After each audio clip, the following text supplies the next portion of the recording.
Imagine each grain of rice represents $1,000. In this video, I'll show you a representation of the average American income and other expenses. In my hand is what the average income looks like. That's like 60 to 70,000, right?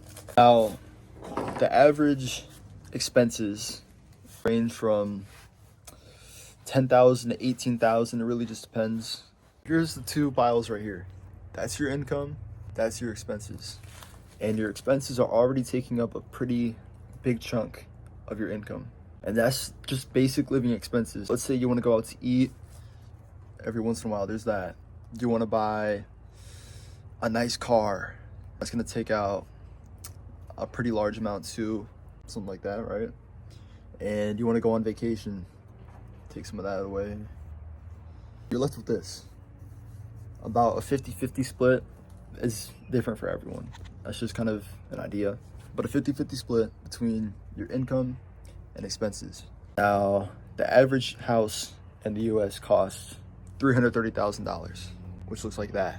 If that's your income and what you have left over, the average person is not gonna be able to get a house and they're gonna have to borrow, right? So when you're taking out a loan, a 30-year loan, your interest is 6-7%, kind of in that range. Can be more, can be less. You'll end up paying somewhere around that much too after that time.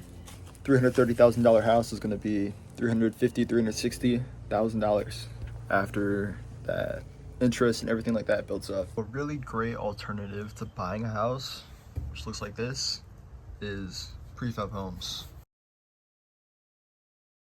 And it already cuts it in half pretty much. The average prefab home ranges between 25 to 160,000. This can be even like this, which looks a lot more affordable. There is a ton of benefits of prefab homes, and if you are interested and want to know more, then I highly encourage you to go to farrellhomesales.com.